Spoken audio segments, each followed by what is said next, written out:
Chers frères et sœurs, chacun de nous sait pertinemment qu'Allah Azza wa Jal est pardonneur et qu'Allah Azza wa Jal est miséricordieux.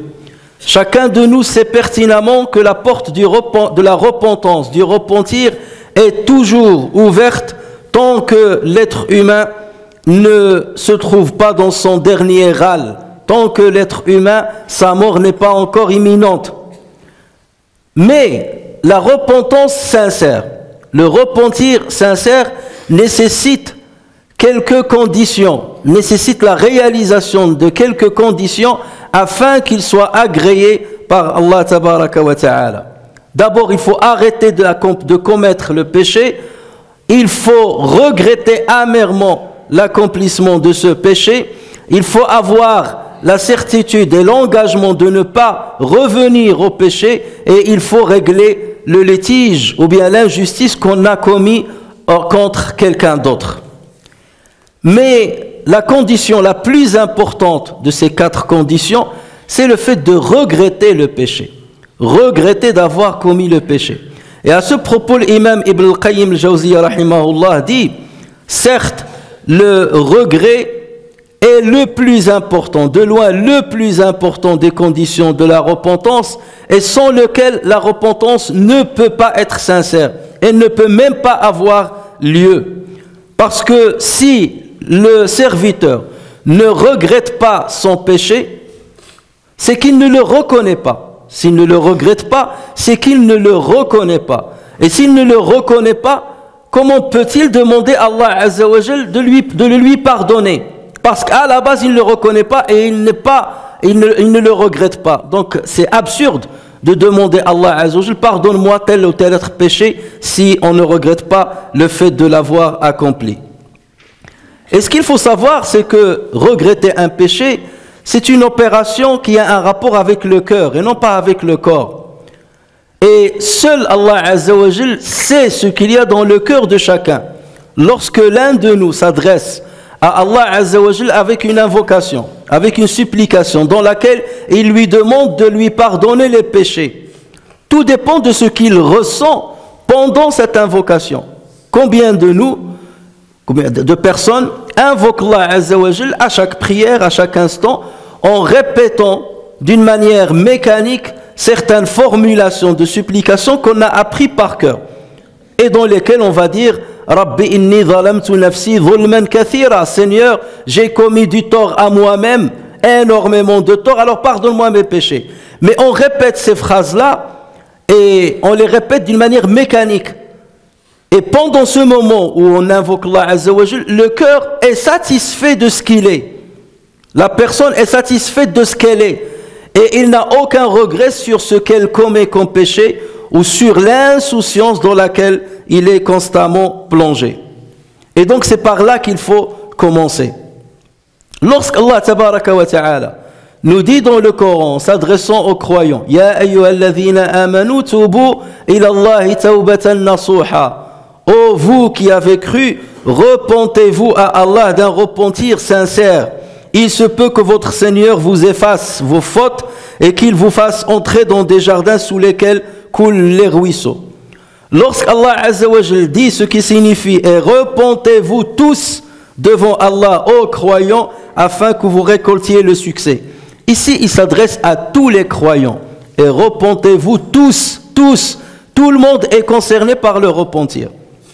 Et dès lors que quelqu'un considère que ces versets ne le concernent pas, parce qu'il a l'impression qu'il est un obéissant, parce qu'il a l'impression qu'il accomplit ses devoirs.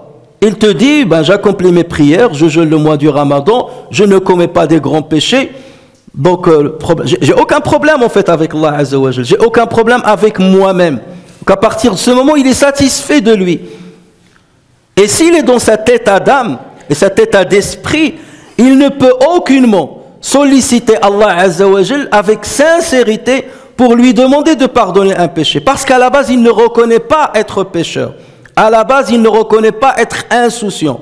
À la base, il croit être propre, proche d'Allah Azza wa Jal, et propre des péchés. Voilà pourquoi il ne sera aucunement sincère dans la repentance qu'il répétera par sa langue, les formulations qu'il répétera ça et là, sans que le cœur n'y soit présent. Donc nous sommes tous concernés par la repentance, et ça veut dire nous sommes tous concernés par le regret des péchés.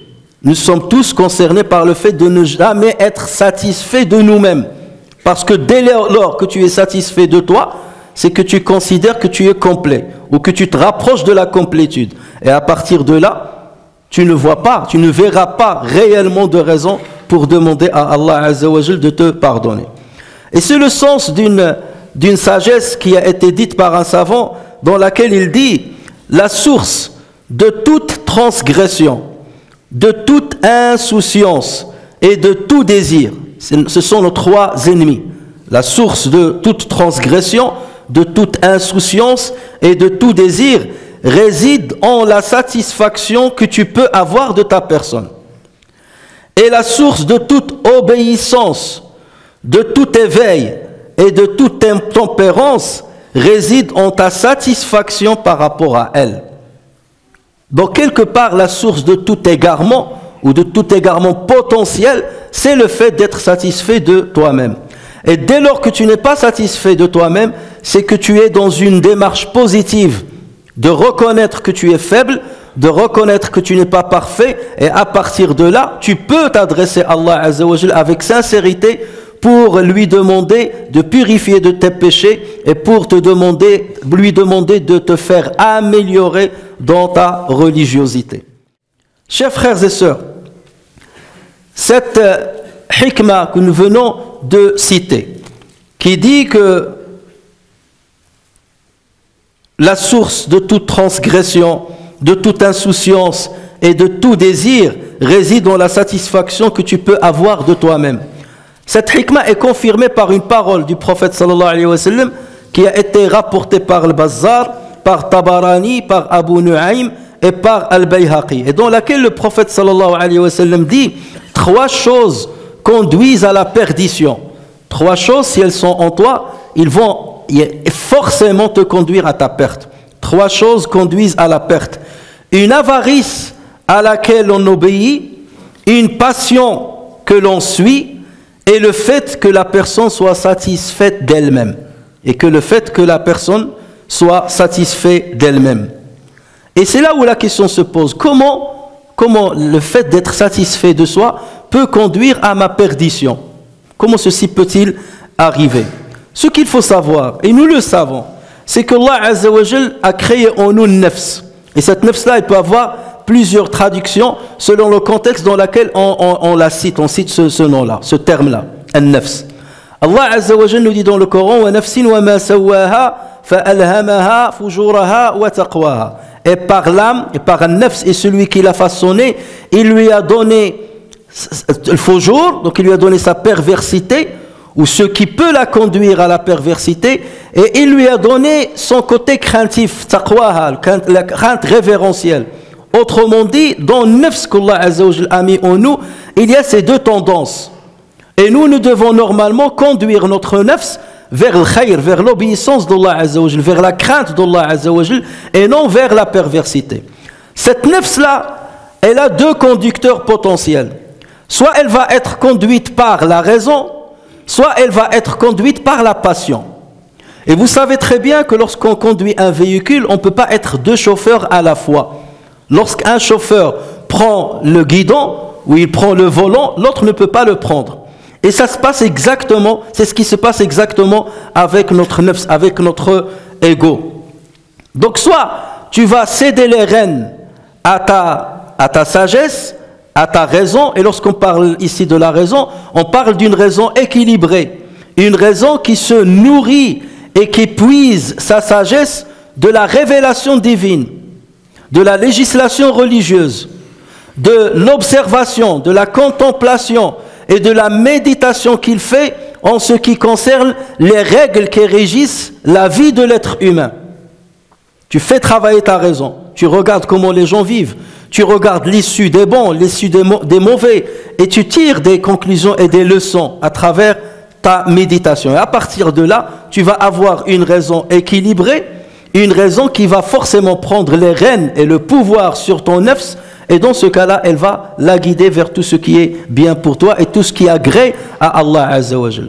Si en revanche, tu as une raison qui est défaillante, ou bien une raison qui est complètement démissionnaire, tu n'utilises pas ta raison, tu ne médites pas, tu ne réfléchis pas, tu ne t'arrêtes pas avec toi-même pour comprendre qui tu es, d'où tu viens, vers où tu vas, tu n'essaies pas de tirer des conclusions et des leçons sur la vie de tous les gens qui t'entourent, c'est que tu es défaillant au niveau de ta raison. Donc là, par défaut, tu donnes le pouvoir à la passion pour qu'elle guide ton nafs. Tu donnes le pouvoir à la passion. Et la passion, c'est quoi? La passion, c'est un ensemble de désirs et de tentations instinctives qui sont ancrées dans notre être. Allah Azza wa Jalla les a créés avec nous. Nous avons un ensemble de tentations, un ensemble de penchants bestiaux quelque part qui poussent vers le mal forcément et qui poussent à satisfaire la demande de nos instincts. Et dans ce cas, si la raison ne travaille pas, le conducteur de nafs va être al-hawa, va être la passion. Et la passion ne peut te conduire que vers l'égarement, ne peut te conduire que vers les péchés, ne peut te conduire que vers l'insouciance. Allah tabaraka wa ta'ala, en nous racontant l'histoire de Yusuf alayhi salam avec la femme de l'Aziz, il dit que celle-ci a dit wa ma ubarri'u nafsi, je ne sais pas de m'innocenter. Inna an-nafsa la ammaratun bis-su illa ma rahima rabbi. Un-nafs, dans son côté négatif, elle fait pencher la personne vers le mal, sauf ceux qu'Allah Azza wa Jal a préservés. Et donc à partir de là, c'est à nous, à chacun de nous, de choisir à qui je vais céder les rênes de mon nafs, à ma raison ou bien la céder à ma passion. Donc dès lors que la personne est satisfaite d'elle, ça veut dire quoi? Ça veut dire qu'il considère que son âme ne peut pencher que vers le bien. Ça veut dire qu'il considère à l'heure où il dit je suis, alhamdoulilah, sur le chemin de Dieu. Je suis bien, je suis agréé par Dieu et j'agrée Dieu. Donc je n'ai aucun souci sur moi-même, pas par rapport à moi-même. Et à partir de là, je ne suis pas sur mes gardes. Et je me tranquillise. Et je me dis, mon âme ne peut me pousser que vers le bien. Je fais mes prières, je jeûne, je ne fais pas de mal. Donc je suis dans un état superbe. Et à partir de là, ton âme va commencer à glisser et à pencher vers le péché, vers l'insouciance au départ, vers certains manquements, ensuite vers les petits péchés, et au fur et à mesure, tu finiras par tomber dans les grands péchés. Et regardez, Allah Azza wa Jal nous cite en exemple un homme que les exégètes, c'est-à-dire sur lequel les exégètes disent qu'il s'agissait de Bal'am ibn Ba'ura, qui était contemporain à Moussa alayhi salam. Allah Azza wa Jal dit ce qui signifie, et raconte-leur l'histoire de celui à qui nous avons donné nos signes, nous lui avons donné un vrai savoir. Et ceci peut être le cas de nous tous. Nous avons un certain savoir qui nous permet de savoir que Dieu nous a créés, que voici ce qu'il faut faire, voici ce qu'il ne faut pas faire. Et on peut tomber dans ce cas-là. Et raconte-leur l'histoire de celui à qui nous avons donné nos signes et qui s'en écarta. Le diable donc l'entraîna dans sa suite et il devint ainsi du nombre des égarés. Et si nous avions voulu, nous l'aurions élevé par ces mêmes enseignements, mais il s'inclina vers la terre, il s'inclina vers sa passion, il s'inclina vers ses instincts, mais il s'inclina vers la terre et suivit sa propre passion. Il est semblable à un chien qui halète si tu l'attaques et qui halète même si tu le laisses, même si tu ne l'attaques pas. Et c'est dans ce sens-là qu'un sage dit, un ignorant non satisfait de lui vaut mieux qu'un savant satisfait de lui. Un ignorant non satisfait de lui vaut mieux qu'un savant satisfait de lui. Car quelle science reste-t-il à un savant satisfait de lui? Et quelle ignorance reste-t-il à un ignorant insatisfait de lui? Lorsque tu es satisfait de ton savoir, de tes connaissances, de ta pratique, c'est que tu n'es plus sur tes gardes. Tu n'es plus sur tes gardes. Et c'est à partir de là que Shaitan s'infiltre en toi. C'est à partir de là que ta passion commence à te faire glisser au fur et à mesure. Tu vas t'attacher aux apparences. Tu vas t'attacher aux bribes de la religion. Mais le fond de la religion, l'essence même de la religion, tu commences à l'oublier et à en être inconscient. Et au fur et à mesure, tu glisses. Et combien on a vu de personnes qui, pendant une certaine période de sa vie, il découvre l'islam, il ouvre les yeux sur l'islam, masha'Allah, il est pratiquant, la foi est forte, et il dit jamais je ne m'égarerai. Et au fur et à mesure, quelques mois plus tard, quelques années plus tard, tu le vois vraiment dans la débauche, dans l'inconscience. Parce qu'il a commencé par être satisfait de lui. Il a cru qu'il était à l'abri et que jamais son âme ne tomberait vers la débauche. Je suis à l'abri, je suis tranquillisé, aucun mal ne peut m'arriver. Et il a oublié que le prophète sallallahu alayhi wa sallam disait « Je jure par celui qui détient mon âme dans ses mains qu'il y a des personnes qui ne leur reste qu'un empan pour mourir et qui vont œuvrer qui œuvraient toute leur vie avec les œuvres des obéissants. Et à la fin de leur vie, ils vont œuvrer avec les œuvres des désobéissants et ils mourront écartés et éloignés d'Allah Azza wa Jal. Et l'inverse peut être vrai. Et tu peux trouver une personne qui est dans la débauche, qui est dans le péché, mais il n'est pas satisfait de lui. Lorsqu'il est avec lui-même, il pleure, il a honte de lui. Mais il est forcé de tomber dans le péché. Mais il n'est pas satisfait de lui. Et il a honte de lui-même. Eh bien, sachez que celui-là, Allah Azza wa Jal peut le guider, même à la fin de sa vie. Il peut le guider dans le droit chemin. Et il peut lui pardonner tout ce qu'il a fait. Parce que le fond, justement, le regret du péché, c'est ça ce qui compte. Le regret, il regrette tout ce qu'il fait. Et d'autres personnes ne regrettent rien de ce qu'ils font. Et c'est ce qui fait la différence entre celui qui se repent d'une manière sincère et celui qui se repent d'une manière illusoire. Il n'y a pas de repentir si ce n'est quelques paroles qu'il cite avec la langue, mais le cœur ne suit absolument pas. Chers frères et sœurs, Allah tabaraka wa ta'ala nous dit dans le Coran, ce qui signifie ne vantez pas vous-même, ne faites pas des éloges sur vous-même, ne croyez pas que vous êtes exempt de péché, ne croyez pas que vous êtes des bons, ne croyez pas que vous êtes les meilleurs. La tuzakku anfusakum, fala tuzakku anfusakum. Ne vantez pas vous-même votre pureté, c'est lui qui connaît mieux ceux qui le craignent. Il n'y a que lui qui sait qui a taqwa dans son cœur, qui a cette crainte révérentielle dans son cœur. Ne pensez pas que vous êtes des pieux. Ne pensez pas que vous êtes forcément dans le droit chemin. Ne vous faites pas des fausses éloges. L'imam Hassan al-Basri, ce grand successeur, on lui a posé la question, c'est quoi la modestie? C'est quoi l'humilité? Ma wa tawadu? Il a dit, c'est le fait que la personne sorte de chez elle et à chaque fois qu'elle croise un musulman, il dit, ce musulman est meilleur que moi. C'est ça la vraie humilité. Chaque fois que tu croises un musulman, tu dis, et tu ne le dis pas seulement, tu le penses. Tu le dis et tu le penses. Cette personne est meilleure que moi. C'est cela vraiment la vraie modestie. Et c'est cela le fait d'être insatisfait de soi-même. Et ceci a été appliqué par un pieux qui se nommait Mutarrif ibn Shikhir, rahimahullah. Et il disait, à chaque fois que je voyais un musulman, je me disais, il est meilleur que moi.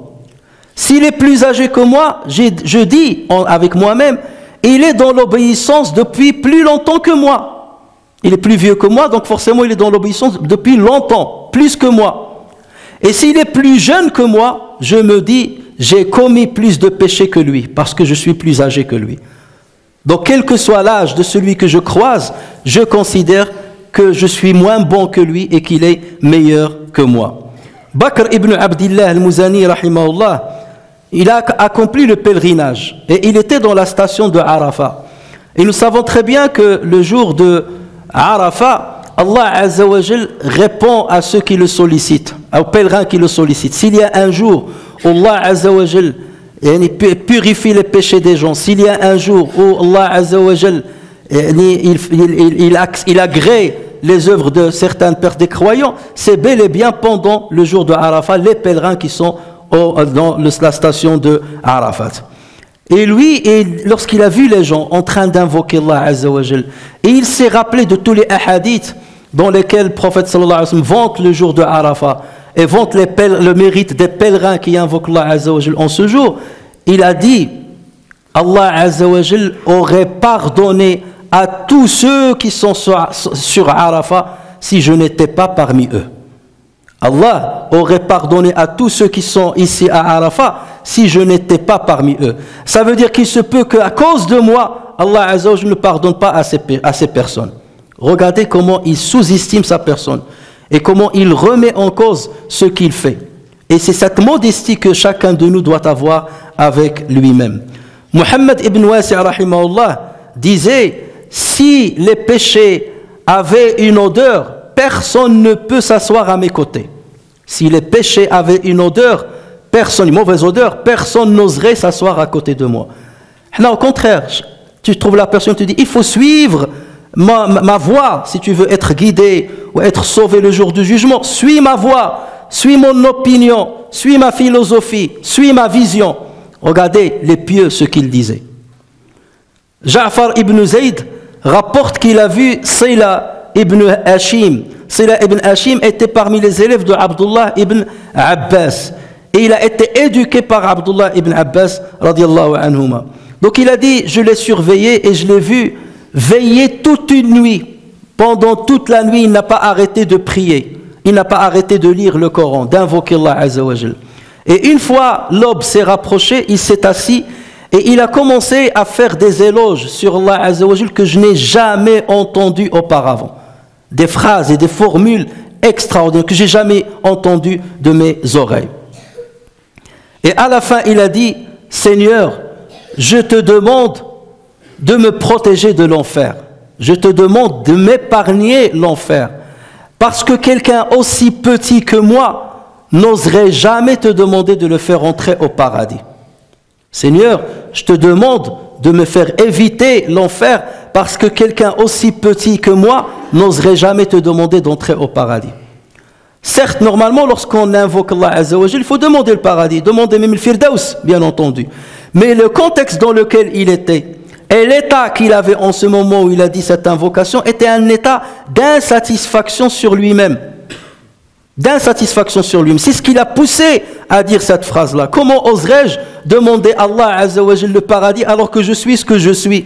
Quelqu'un qui est faible, quelqu'un qui est insouciant, quelqu'un qui est inconscient de ce qu'il doit faire, quelqu'un qui est loin du chemin d'Allah Azza wa Jal.